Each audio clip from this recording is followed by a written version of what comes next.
You're listening to the Productive Therapist Podcast, the world's greatest and most brilliant resource for busy therapists who'd rather be laying on a beach in Hawaii. Each episode is packed with simple tips and inspiring insights from the Productive Therapist team to help you grow your practice and have fun doing it. So without further ado, let's help you get more done and have more fun. Are you losing clients because inquiries slip through the cracks? Simple Intake is an all-in-one mental health CRM. The AI receptionist responds to inquiries in seconds, books consultations 24/7, and keeps your clinicians' calendars full. You can see it in action at productivetherapist.com/simple intake. All right, on to the episode. Hello and welcome back to the Productive Therapist Podcast. I'm so glad that you're listening today. I just want to say thank you for the work that you do as a therapist. I appreciate you and I want you to keep going and be encouraged. So listening to this episode, I hope you enjoy it. I had a really good conversation with a new connection. Her name is Brittany Shank, and she's a licensed clinical social worker, military veteran, and mom of 4 who owns Solace Counseling, which is a group practice in North Dakota. She's also the founder of I'm Here, which is a client check-in app that was born out of her own busy practice. And she's passionate about helping other therapists and business owners build work that's meaningful, sustainable, and deeply human. This was a fantastic conversation on the difference between productivity and busyness. And we got into some of the psychology behind it. And there's some insights that I'm honestly going to apply to my life and work. And I really appreciated what she had to share. So I hope you enjoy the episode. Hi, Brittany. Welcome to the podcast. Hi, Uriah. Thanks for having me. I'm really glad to be here. Yeah, absolutely. So you and I probably both meet a lot of different people as, throughout our career and our days. And I meet some pretty impressive people, but I know when you and I connected recently, I was like, oh my gosh, you are amazing in terms of all the things you have done and are doing and probably will do in the future. Like, you are an awesome person. Thank you. Well, that is very kind of you. Never a dull moment. Pedal to the Yeah, metal. right. Very little downtime in our brains. Yes. Yep. Yeah, I think that's what causes it. It's like, well, I go to the speed of my brain and that's very quick. So we just keep going. Yeah, for sure. It's funny. I was having a conversation with a friend who we're sort of AI buddies, I guess you might say. And she was saying that she gets real bored really easily with her, just various different things that she's doing, and she wants to do something new and has a new idea. And I was like, yeah, I could totally relate. And so I was thinking about it, and I went and I popped into Claude, who knows me very well, quote unquote.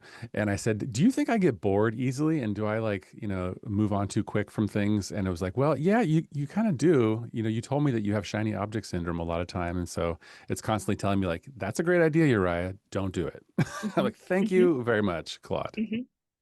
Yeah, it's so true. I once, I'm not going to ever do it again, asked Claude to be brutally honest with me. And Yeah. I was like, yeah, I don't like that. So we're not going to ask that in the Let's future. wind that back. Yeah, let's not do that again.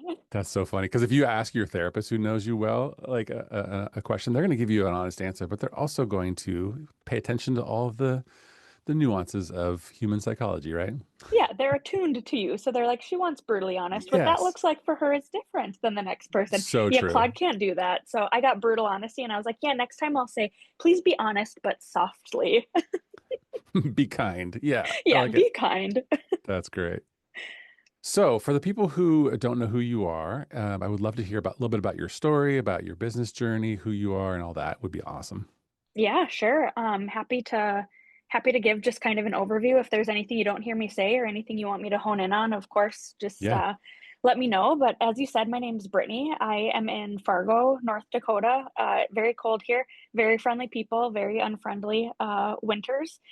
It's very, very cold, but today it's supposed to hit like 102. So we get Wow. all of it. Yeah, I know. I have a good friend that lives in Texas and she was just here. And when she went to Texas, she was like, clearly I left the weather there because it is colder here than it is in Fargo. So, but yeah, pretty fun. I born and raised here my whole life.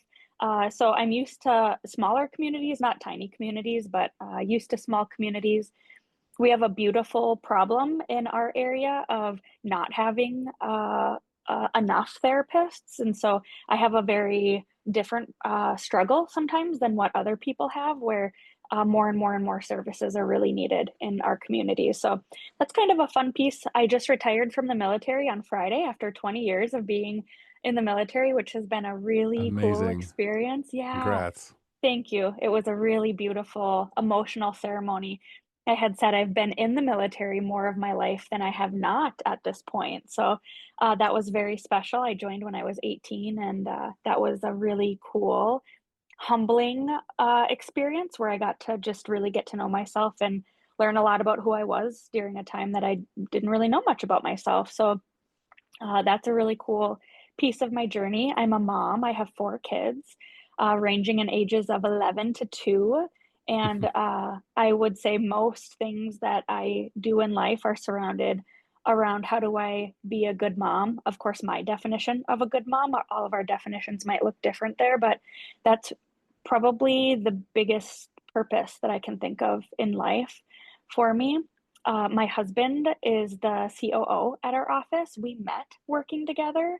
So it was really cool the day that he came here and started working full time. It really felt pretty full circle for us. So along the way, as you talked about earlier, I get bored very easily and try to find some cool, productive things to do with my time, which has led to a couple different like fun ventures of creating a consultation and supervision directory for people to find consultants and supervisors. And that stemmed from a place of feeling like I couldn't find a supervisor that quite was doing the work that I was really wanting to do, which was working with professionals in the community.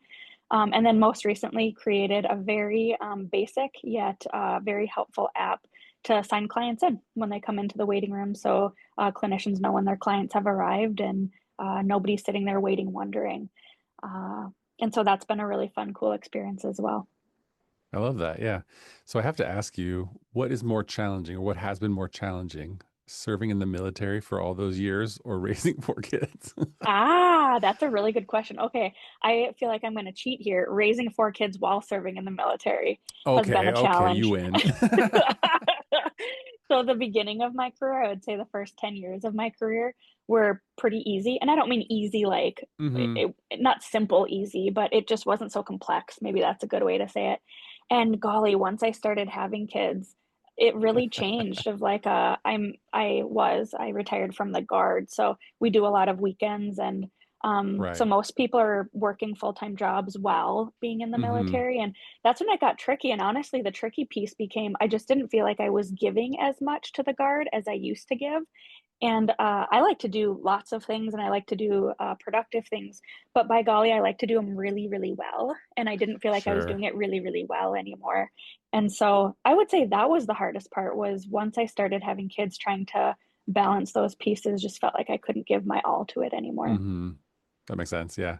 And in my mind, I mean, obviously, in any job, especially the military, like this, there are stakes involved. Like you want to show up, you want to do a good job because it matters and it's for a reason. But with your kids, it's a little bit different because like you really want to get that right, right? You really Mhm, want to show up and be a good parent and guide them the best way you can. All that. There's a mhm. lot involved. Yeah, that's cool. Yeah, and with our kids, it's like a ripple that lasts for longer than we could ever imagine. It's like how we raise our kids or how we're there for our kids or their lives matters for so long. I mean, so much of any of the clients we see or our childhood matters. And it matters now, my childhood matters for my kids. And it's like, so to get that right as a parent feels like a Yes. lot versus Yeah. the military. It's like, well, I made some mistakes or I sent this email that had some spelling errors in it or whatever it is. It's like, it just doesn't feel quite as big or impactful as raising kids. No, it's true. That's true. That's awesome. I love it. Okay, so we're going to talk a little bit about being productive versus busy. And I think you and I have that similarity in terms of like having a creative entrepreneurial mindset and doing a lot of different things at different times. And I'll be honest with you, Brittany, I really enjoy the feeling of being productive, having done something, whether it's like, clearing my inbox or organizing my garage or, whatever the thing might be. Like I love that feeling probably more than anything. But I also like just kind of putzing around and doing like busy work too, which is not necessarily bad. But I think we're going to kind of tackle that problem of like spending too much time just doing stuff versus doing the right stuff, right? Yes. So I have a Yeah. question for you. Mhm. What's something you think that practice owners often mistake for being productive when it's really just kind of like spinning the wheels and keeping them busy? hmm Yeah, I don't know if I had mentioned earlier, but I am Solace Counseling in Fargo is a group practice, and we have 13 clinicians and an admin staff of 4. So hopefully that helps your listeners too to hear the perspective that I'm coming from, because Hmm. that might look a little different based upon what that background looks like. But I think Thank you. it can Yeah. be, yeah, I think it can be really gray, because even the example you just talked about was cleaning your inbox. Some people might say that's productive, and some people might say that's busy. And I think the whole thing we have to ask ourselves is, why are we doing it? Am I cleaning my inbox when really what is supposed to move the needle right now is finishing the policy and procedure handbook? Or am I cleaning my inbox because it really is bogging me down from doing the things that I need to do, or it's causing me to not be able to be present for something in life? So I think that might be a little bit of the gray area that everybody has to figure out for themselves. Is Hmm. busy is more of like something that's not vulnerable. Busy is the task that like feels really good to complete, but not because there's purpose behind it, because it was a little Mm. bit of a distraction. Busy is So easy. yeah, busy is easy. Busy gives us like a really good dopamine hit in the moment. Busy is something that doesn't make like long-term results Hmm. for us. Hmm. And busy is usually what gets in the way of being productive. And so the nuance here is, I think people kind of have to determine like what's busy work versus what's productive work for themselves in context. Yeah, those are really good insights. I like that. I think for me, for a lot of years as a therapist, like trying to post on social media was busy and not productive. hmm And probably a number of other things. That's so interesting. I like to think also about how does this task or project or activity connect to my actual goals? And, I'm a planning and goal setting type of person, of course, the productive therapist. But like, I like to set quarterly goals and I like to set monthly goals. So it's like, if I look at my to-do list or my calendar and I'm actually spending time on things that don't connect to those goals, it might be productive, but it's not the right productive, the right hmm the right project, if you will, right? Yeah, that's exactly right. One thought that comes to my mind as a group practice owner is an example of something that I really don't like to do, not because it's not important, but I don't like Hmm. to do it, is if there's a really hard conversation that needs to be had. So if I'm like, hey, this clinician's notes are behind, I really have got to go talk to that person about their notes being behind. We'll just use that as an example. I might find myself to be very busy to not have that conversation, when it's like that conversation needs to happen, Right. It's just a really it takes a lot out of me. And so I might schedule that meeting for, a couple days from now to have it. And it's like, hold on, Brittany, what are you doing in between now and then? Why'd you schedule it out there? And are you just filling your time with busy time? Where the thing that really needs to happen right now is you need to have a conversation with that therapist. Hmm. Um, I often think about like the mental weight of things as well. And I will say, Brittany, how many times do you think you're going to think about this conversation before you're going to Ooh, have it? And yeah. all the time associated with that. And so I certainly can find myself too busy to do the thing that needs to be done that I don't want to be done. So are you saying that busy can be avoidance Certainly can be avoidance. Absolutely. and procrastination? Yeah. It's like a feel good avoidance though, Mm, right? It's like right. it's this avoidance that doesn't feel so like, oh, I'm just gonna choose to not have that conversation and sit here. It's like, oh, I'm just so busy. I Sure. really need to clean my inbox, or I really need to, and inboxes can be productive. That's not what I'm saying. But Yeah. in this context, it's like I have all these other things to do. I just can't fit this person in until then. And so we have to be really honest with ourselves. But Hmm. yeah, I do think busy certainly can be a form of avoidance for us of many different things. I mean, I don't do that, but maybe other people do. Never. I would never do something like that. I just use this example from thin air. Yeah. Yeah. I have to tie in, like, this is something that just crossed my mind, connection to the military, and someone that I learned an important lesson from. So for many years, one of my mentors his name is Dr. Robert Benavides, and I've known him for a long time, and he's an amazing guy. He was a former like IBM executive, and then he became a psychologist and did, I don't know how many years. He retired from the military as well, in the military, also a black belt, pretty amazing guy. And I'm sure this is something that he partially learned in the military for sure, but I always noticed that he had a real bias towards action, right? Whereas I, in my younger years, was a world-class procrastinator. So I would see him just do the thing quickly. He would make the phone call, he would send the email, he would do the thing, and he would tell me. And I was like, amazed at how fast he would do things. I'm like, why do I wait so long or put things off? And so I was like, thank you, Bob, for teaching me about bias towards action. That I think that's super important. Mhm.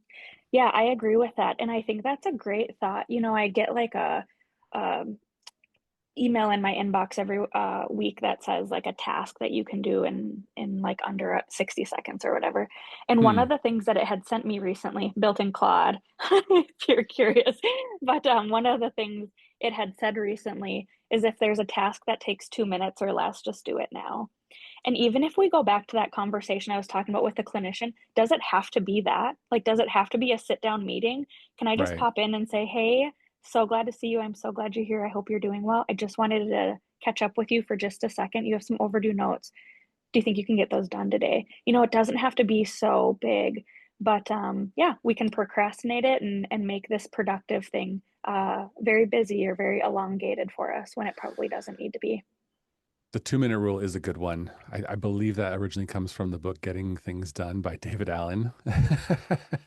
And yeah, that makes a lot of sense because sometimes doing small tasks can feel like you're just spinning your wheels, but also like clear the deck, get it out of the way, and like clear your mental space too, right? Mhm, Yeah, mhm, that makes mhm, sense.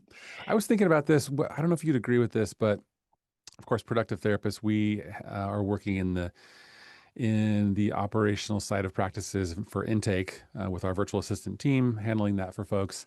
And I kind of, the thought struck my mind that um, a group practice owner handling the intake process is keeping them busy, but it's not productive. Whereas they could be trying to recruit and train someone to take that over. In other words, doing like, I'm not gonna say lower value work, but right, other work that's not in your kind of zone of genius could mhm, be non-productive. Would you agree with mhm. that?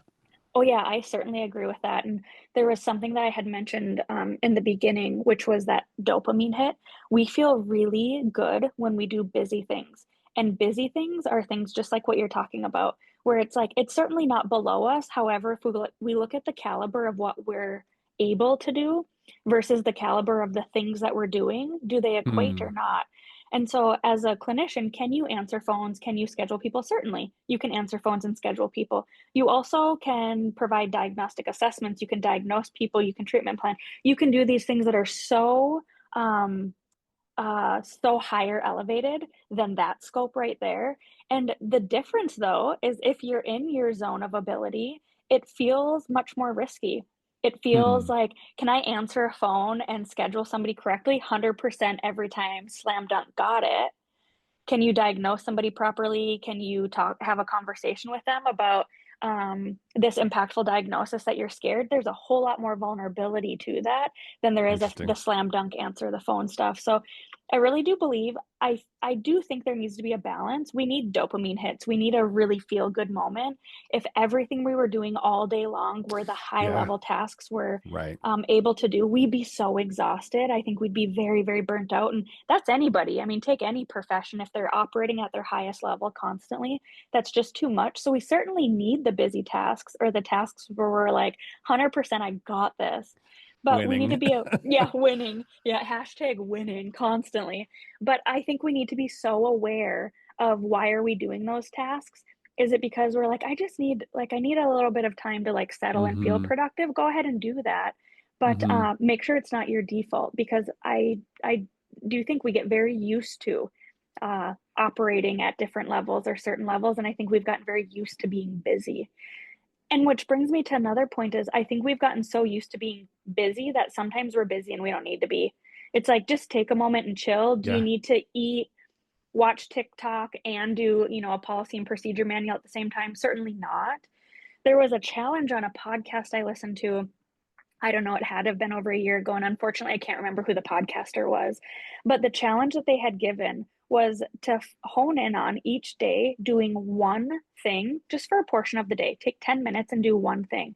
And you know how incredibly hard that is to drive without listening to music or to eat your Hmm. food without having a conversation?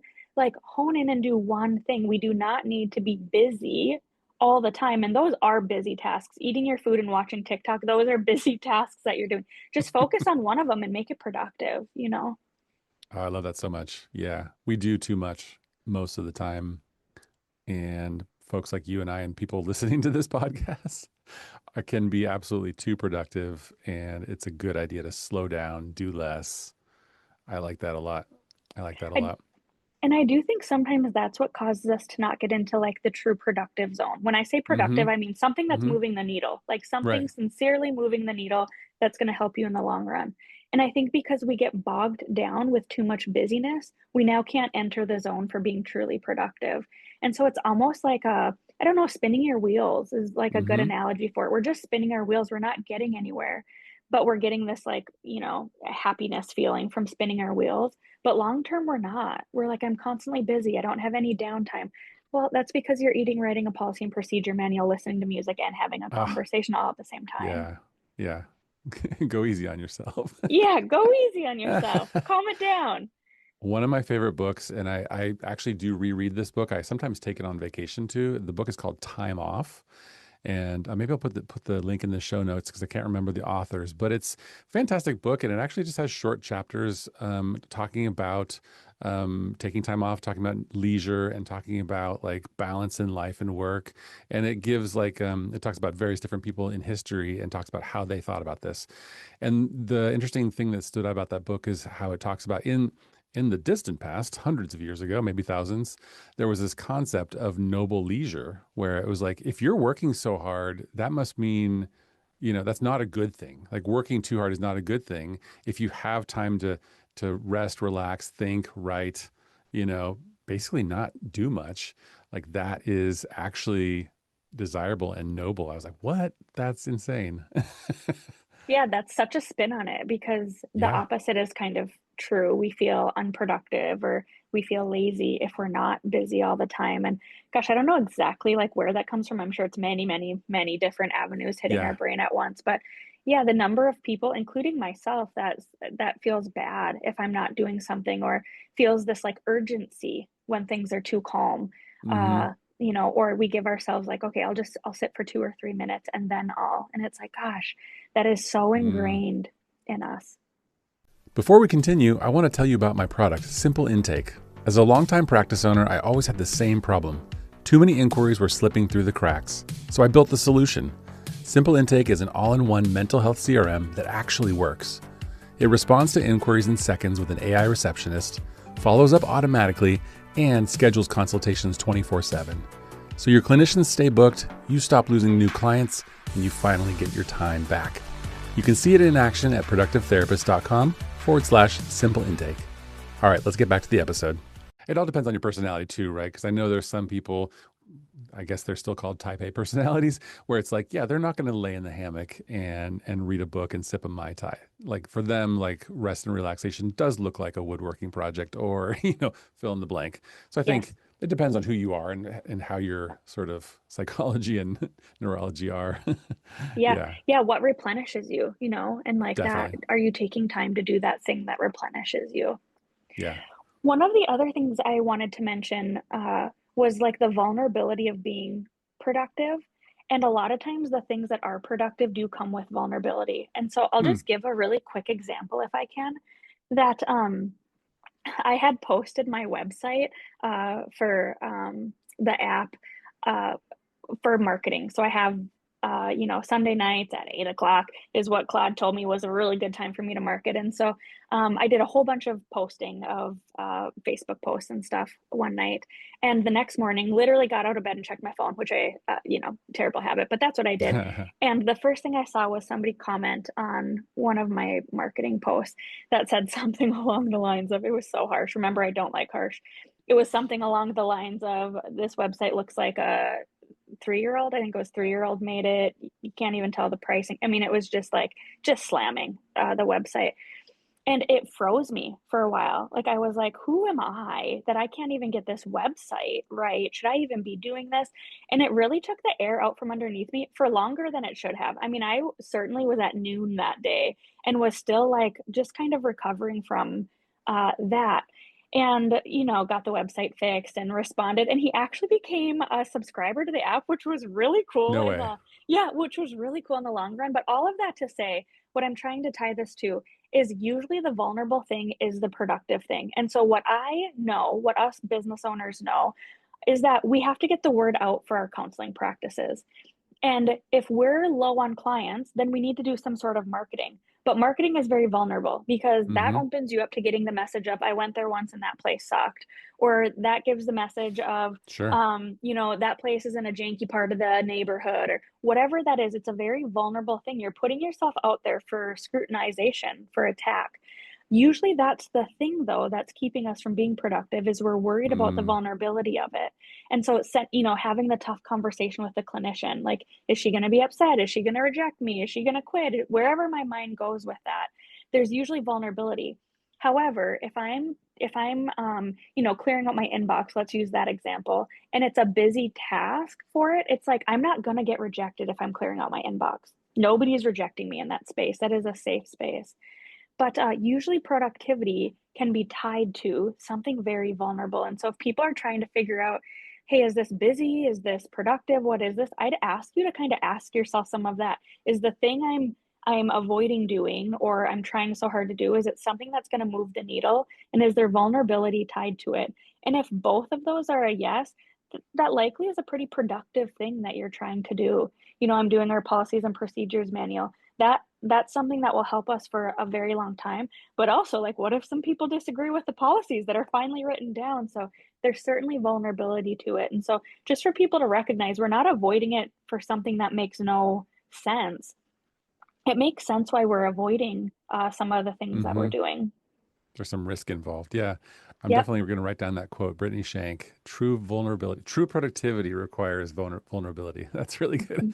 Yeah, I do believe That's that, certainly. That's fantastic. And you're so right, because whenever you put your work out into the world, whether it's I opened a new private practice, or I opened a new location for my group practice, or I wrote a book, or I created an app, whatever that might be, it's like it's risky. And like you said, you put yourself out there for scrutiny, and nobody wants to be rejected or for people to say like, yeah, your best effort is not great. So I like that a lot. And I think a lot of us don't, well, nobody wants that, right? But that's so good. I'm just going to think about that for a couple of days. Um, I just put an app out, a little web app. I can't remember if I told you about this when we chatted. Yeah.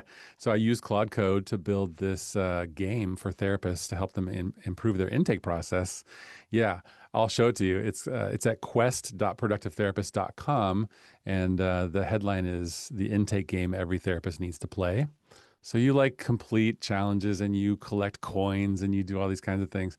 And honestly, it was so fun, and I was so proud of it that I actually don't even care if people hate it, but I've had really good I love response so that. far. Yeah, so I was like, this is fun. I like this. And I'm making it for my friends. So that was cool. That is really cool. One of the things I was thinking of too, that you talking about that app reminded me of, is one of the things I didn't know that you did, Uriah, is that you have like a training program also for front desk staff. I didn't Yes. realize that. And one of the things that I was reminded of that just the other day is I was walking by the front desk when somebody called in and was canceling their appointment short notice, and we have a fee for that. And the way that the Hmm. front desk said to them that, hey, just as a reminder, there is this fee. And even the way she said it was just so not certain. It wasn't just hey, just a reminder, there's a fee for this. We'll go ahead and pull that from the card on file. It made it seem like it was Mm, questionable. It made it right. seem like it was. And so even just thinking of that, and one of the tips I have written down that I wanted to make sure I talked about here was, how do we stay productive? And my tip was, build a system that reduces emotional labor as well Mm-hmm. as administrative labor. And it made me think of that, Uriah, because it's like there are productive things we can do, like making sure our front desk staff is trained properly, that is going to create an emotional labor decrease. So for them, they don't have to think about it. And they're like, oh, we just say it like it's the time. Okay, there's this fee where I'll go ahead and pull it from your credit card, and not like it's a question mark. And so I truly do believe part of staying productive and keeping our emotional energy up is being very aware of what depletes our emotional energy and then building systems around that. One last scenario that I think of is I remember when I was the admin team for Solace Counseling. And so I was taking phone calls at all hours of the day. Reminder, I have 4 kids. At that time, I had two. Oh my And gosh. I remember we live out of town on gravel roads. And I remember the number of times I pulled over on gravel roads to answer my phone because an intake call was coming in and I didn't want to lose that intake call. And so pull over, get out of the car because my kids are in the car, can't have them hearing that conversation, and doing an intake phone call from the side of the road.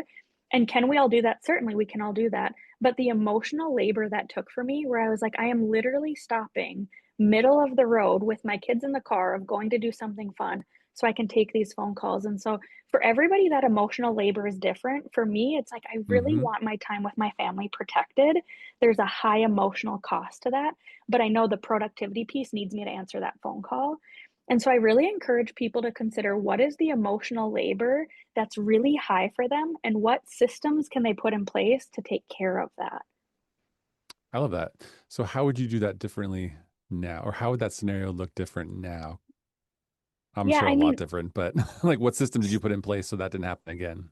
yeah, so different. At that time, soon after we grew into group practice, I didn't know some of the resources back then. So if I would have known about things like VAs that I could have Mm-hmm. hired, I certainly would have done something like that. I didn't know what I didn't know. So things like VAs, I certainly would have hired. That's probably the biggest one for that scenario. Another thing that I started doing that has been very helpful is creating email templates. So I'll get some of the same questions, not internally, but externally frequently. And an example would be, hey, are you guys hiring right now? And that's an Mm-hmm. emotional toll. People are really getting to learn about my like innards right now, but that's an emotional toll. I hate telling people that. Same with internship requests. I'm sorry, we're not taking internship requests right now, but here's some really beautiful resources because I feel bad saying no to you. So instead, now I have email templates of internship denial and employment denial. So I just pull up the template. I might change a couple things to it, but that's an emotional toll I no longer have to have, but I can be productive. That person needs to know they're not getting a job, or that person needs to know we don't have openings for an internship. So super productive, but I had to decrease the emotional toll so I could continue to be productive. So I guess those would be two of the quick tips that I would say if I knew better back then, I would have Yeah. implemented those so long ago. Email templates are awesome and virtual assistants are awesome. I love your take on productivity. It's honestly, I'm gonna re-listen to this episode. Create systems in your life and business that decrease the emotional toll of the things you have to do. I love Mhm, that. Yeah. mhm. So do you think I should create like an ad or something that says like, if you're answering intake calls, driving on the freeway with your kids in the back seat, we can help. Yes, certainly. That would speak to That would be so speak to great. all the moms. Yes. Tired of answering your intake phone calls from the side of the road You know, it's with your funny. kids in the car? I think back on when I was the intake coordinator for my obviously solo practice and then group practice, and I always wanted to be in the right space to take those calls. But I did a handful in the car and in less than ideal situations, but I always wanted to be like in the right spot to focus on the call and do all those kinds of things. Mhm. That's definitely important. This is Yeah. such a good conversation. Thank you for bringing these ideas and concepts and sharing them with the audience. I know people are going to love this. There's so Yeah, much I hope it. psychology in all this stuff, right? Mhm. And it's probably the most important things to think about because I'm pretty sure you'll agree with me that your business should serve your life. That yeah, your practice is important, but your family is also important and arguably more important. And so make sure that that is in the right balance that you want for yourself. I think that makes sense. Yep, I absolutely agree with that. So I have to ask you like a closing question before I ask you to share with us your websites and whatnot. Tell me about your career as an audiobook narrator. Oh, yeah, I didn't even talk about that. Yeah, so I learned, gosh, this must have been, probably 8-ish years ago, because I think I just had 2 kids, when I did that. But, my brain is always looking for something fun yet productive, to do. Mm-hmm. And at that time, so this was right before COVID hit, because I remember I had so much time during COVID to do it. So I had Yeah. known how to narrate audiobooks at that point. But, Okay, so I loved listening to audiobooks and podcasts, and I was listening to a podcast that was talking about audiobook narration, and I was like, "Wait, just who does that?" Like, I assume they hired famous people for that. And so I just started looking into how does somebody narrate audiobooks? Who's narrating audiobooks? What does that look like? And I just kept digging and digging and listening and self-taught myself how to narrate audiobooks. And that was incredibly, fun for me. It was probably my first in-depth technology interaction where I was like, "I need to figure out technology in a way I've never figured it out before," and leaned on a lot of people. There were, like, a lot of, bloggers and stuff that would help you out with how to make sure the audio was correct Oh, and, that's great. some of those pieces, and so I built a system for myself of, "Okay, so here's what you do. You narrate the audiobooks." I learned some, just really fun things, like, an example is if I made a mistake, I learned if I snapped my fingers, it would make the, Hmm. um, audio spike go up so I could see really clearly in my audio, like, "Oh, a mistake happened there," so I wasn't listening to full, audio to make corrections. It was a really fun learning experience. And so once I was done, I can't even tell you how many audiobooks I've narrated, but at some point I was like, "I think I could probably teach other people how to do this." Now I don't wanna do this for the rest of my life. I don't wanna, like, make, Hmm.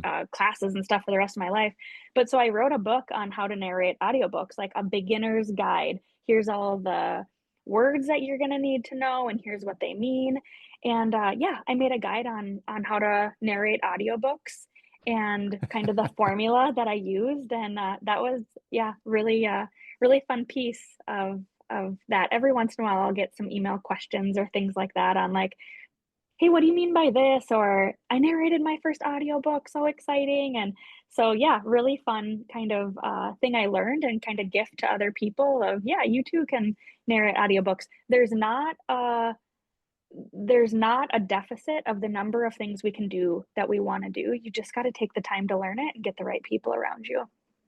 That's fantastic. Thanks for sharing that. Yeah, of course. So, if people are listening to this and thinking, Brittany's amazing, where can I find out more about Solace? And I heard you talk about an app for checking in therapy clients. And yeah, give us the deets.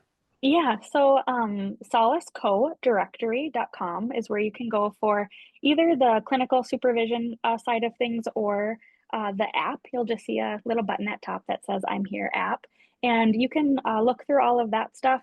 If you're trying to, contact me, there's a contact form at the bottom of that website that, you certainly can go to, or, if somebody wants to, I don't know, see our Solace Counseling website, they certainly can. That's solacecounselingfargo.com. And yeah, peruse whatever you want. Feel free to email any questions that you have about this episode or anything like that. And I'd be happy to do the best I can to answer it. That's great. Thanks so much for being on the podcast, Brittany. Yeah, thank you so much for having me. It's been a pleasure. That's it for today. Thanks so much for joining us. If you enjoyed this episode, please leave us a review and hit the subscribe button to make sure you never miss an episode. If you're looking for more personalized help, you can reach us through productivetherapist.com. Thanks so much for listening. We are Productive Therapist, and this is the podcast that helps therapists get more done and have more fun.